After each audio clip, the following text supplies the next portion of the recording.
Salam, selamat pagi, Ibu Bapak, Oma, Opa di seluruh Indonesia. Kembali kita dalam acara program saya dan PKLU GPIB membaca Alkitab bersama. Perkenalkan, nama saya Made Sulandri Matulesi dari Jemaat GPIB Yudea Tangerang.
Di sorga tinggi maha terang, Tuhanku naik tahta baka, bergaung nada dengan tembang kasih-Mu adil dan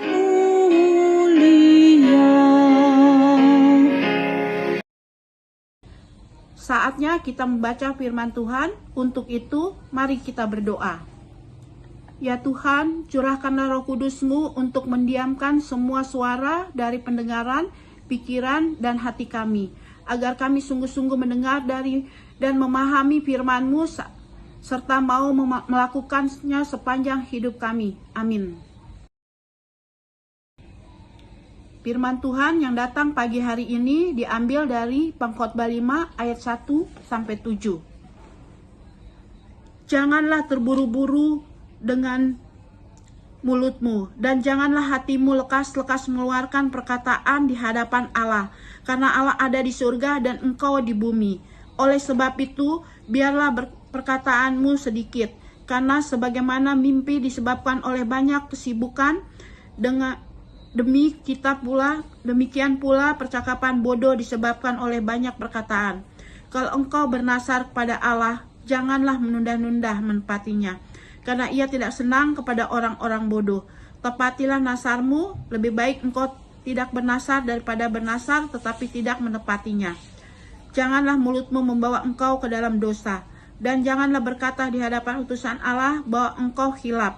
Apakah perlu Allah menjadi murka atas ucapan-ucapanmu dan merusakkan pekerjaan tanganmu? Karena sebagaimana mimpi banyak, demikian juga perkataan sia-sia banyak.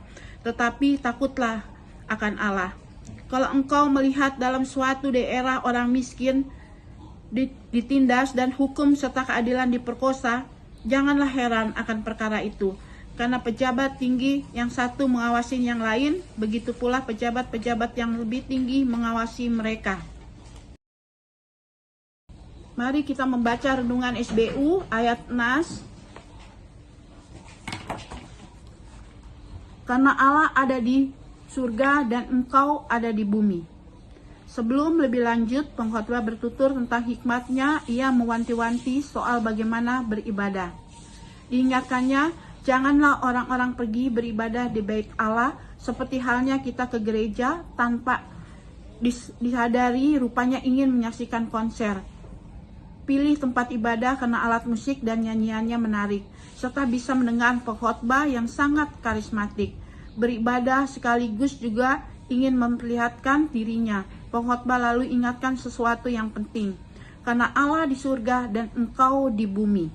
Peringatan ini menjadi perhatian di setiap waktu, terutama saat beribadah maupun berbicara tentang Tuhan.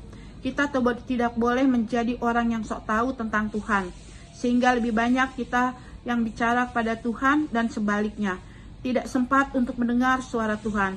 Kalaupun beribadah dan firman diberitakan, sikapnya bukan mendengar untuk direnungkan, tetapi mendengar untuk menilai khotbah, dan kalaupun direnungkannya justru merawang apa khotbahnya itu mengena dengan orang lain. Begitu harapannya, asalkan jangan dirinya. Sikap beribadah seperti itu tidak lebih sekedar menikmati suasana yang bertujuan untuk menyenangkan diri, kemudian keluar dari ruang ibadah dengan puas tanpa terbeban untuk meneruskan berita Injil yang didengar. Begitu juga tidak sedikit aktivis gereja yang merasa sudah banyak bekerja bagi Tuhan. Akhirnya ia juga merasa tahu banyak tentang Tuhan, sehingga tidak bisa lagi mendengar mana suara Tuhan, mana pikirannya. Orang-orang seperti ini gampang bicara dan mengungkapkan suatu komitmen iman atau janji iman serta menyakiti sesamanya.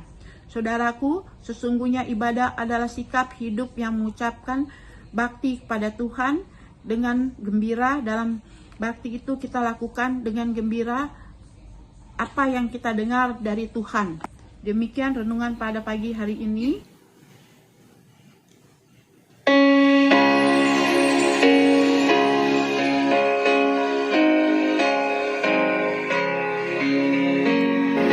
Sabdamu ku amalkan terus, dan dari pagi sampai petang ku ikuti kau penebus di dalam kasih-Mu.